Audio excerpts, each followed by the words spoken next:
Adult learning poses challenges that are unique to the learner, most definitely different than the challenges seen by younger students.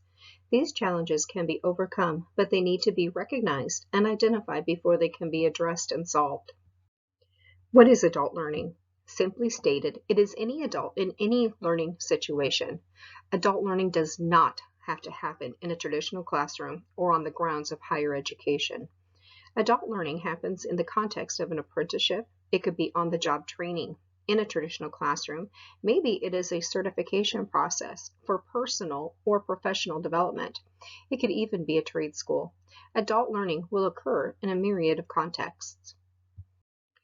Take some time as an instructor and interview your students individually or in a group setting. You will find that many of the following items will be a learning challenge for your learner. Not only this, but they will doubtlessly have several of these challenges. For instance, think of the single parent who is attempting to improve their financial responsibilities and career opportunities. They may encounter time dilemmas, family responsibilities, doubt, and even financial problems. Keep in mind that your adult learner will not find quick solutions to their problems, but you can aid them in finding the resources they need. This is a huge hindrance, finances, for all age groups, but especially for the adult learner who may already be committed to a mortgage, child support, car payments, utilities, medical bills, and a variety of other financial obligations. In contrast, when a young student heads off to college, they can usually rely on the wisdom and help of their parents, loved ones, and even resources on campus, as others will automatically see their need. The adult learner, in contrast, does not have these resources many times. Not only do they not have the resources, but they're not available. They're available to the younger student, but not to the adult. Additionally, as a society, we will look at the adult and expect them to be capable of meeting their needs, rarely reaching out to discover what those needs might be. Remember to aid the adult learner in financial aid. Send them to the financial aid office, help them find resources in their community, show them how their employer can help them in mitigating the cost of professional development and certifications. Support. This seems to naturally flow from the previous topic. All learners need support. It's that simple. Yet the adult learner holds a pride that may not be found in a younger student. First, the adult learner will have a few friends that will be in the same situation, returning to school or getting more education. In contrast, the younger student graduates from high school, and a majority of their friends head off to college. Their conversations about school and coursework are common, while the adult learner will find that his conversations with his friends will be more strained. As pointed out in the finances section above, many services are geared toward the younger student, not the returning adult learner. The adult learner will need to figure out their own support system. This is increasingly more challenging as they start their learning journey. One adult learner shared their excitement about joining a learning community on their campus after receiving an auto-generated email with an invitation. Later, the learner discovered the invitation was really only for incoming young freshmen who could live together, study together, and be grouped together. As an instructor, reach out to your adult learners, discover what their needs may be. Is there another student in your class that they could buddy up with? What resources does your campus or institution offer? Age. This may be silly to some, but age and ageism are barriers to the adult learner. Some may tease the adult learner about returning to get more education. One student in a certification program shared that at age 40, he was nicknamed Grandpa. Although it was meant as a term of endearment, it simply made it more difficult for the adult learner to go to that weekly required class and to be able to gain and to develop those relationships. Age also appears in the form of neuroplasticity. This is the way in which the brain makes connections and has the ability to grow through new connections and neurological pathways. These pathways either will grow stronger or weaker with age. Individuals who do not practice continuous learning will find their brains with less plasticity, leading to more difficulty in learning and retaining new information. The solution is simple. Don't quit. Giving in and quitting to learn will only decrease the plasticity of the brain. As an instructor, share this information with your student. As a learner, challenge yourself on a journey of continuous improvement by setting a goal to learn something new each day. Read a chapter a day. Create a bucket list of new things you want to list and to learn. I know, time.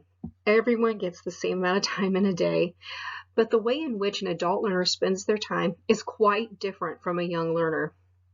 Older learners will have jobs, maybe even a full-time job or several. There may be a family to support. Some adult learners have small children or aging parents that they care for. If you're an adult learner, think of the responsibilities that tax your time. As a single mother of 5 while I was trying to get my master's degree, I know that my commitments were very extensive. I often ended up studying in the car while waiting to pick up child from one thing or another. Your adult learners will need to be creative about their time constraints and how they're going to balance their lives with their learning.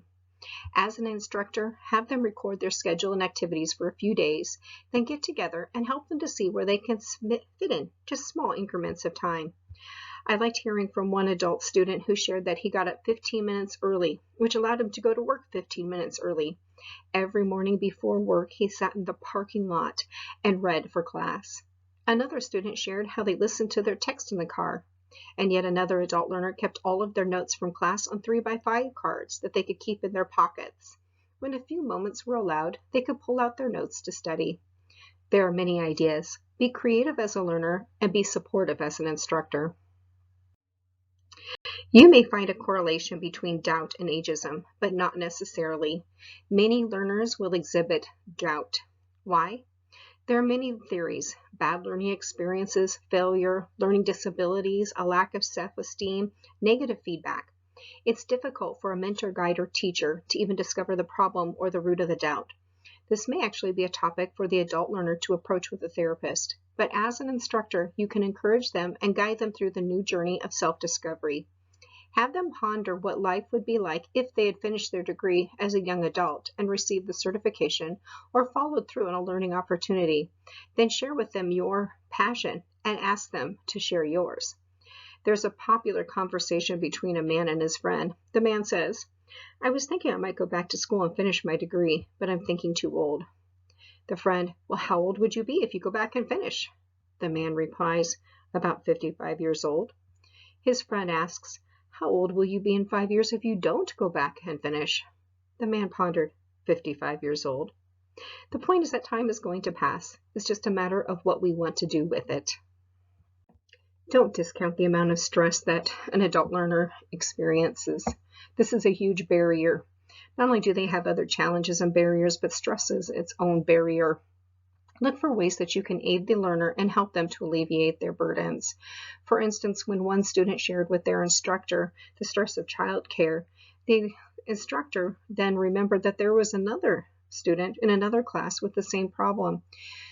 The teacher then introduced the two students.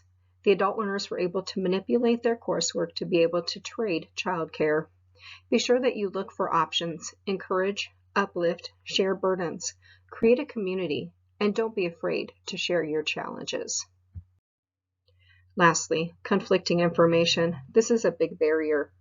As an adult learner, it's inevitable that they are going to encounter new information that is in exact opposition to what they learned when they were younger. This contradiction is stressful, it's overwhelming, and it really bears heavily on them. The adult learner has to approach the new information and determine its validity, which in necessity forces them to approach the falsehood of knowledge that they've held true and dear for years. It's a shift in thinking. It's difficult, it's stressful, it's challenging, it's overwhelming. Be patient with your adult learner. Do not get in a battle over information, trying to determine who's correct and who isn't. Instead, invite the learner to speak with you in private later.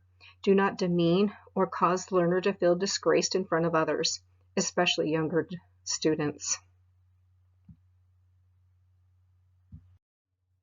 Many ideas have been shared, but here are a few techniques to further aid the adult learner.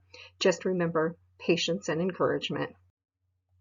Goal setting. Have learners keep in mind their goals. If they don't have one, have them set one immediately. Put it where it can be seen and recall their purpose. Vision boards. Create a visual representation of your goals. For instance, if the learner is looking to get a new certification in HVAC to further their professional pursuits, they may want to keep a picture of the HVAC certification where they can see it daily. This is going to help them to keep motivated. Practical application. It is very important to an adult learner that they can find ways to apply the new knowledge. Not only is it important to an adult learner, but applied knowledge will stick, while new knowledge that is not applied will quickly disappear. Learning personalities. Evaluate the learner's learning personality. Use your favorite theory, VARC, MBTI, whatever you enjoy the most. Then help the learner to apply the information and devise the best study plan, learning methodologies, or any other tips that are going to be unique to their learning personality needs. The best option is to learn the information through several means. For instance, if the information is being presented first in an audio way, then the next way they see the information should be more in a visual context.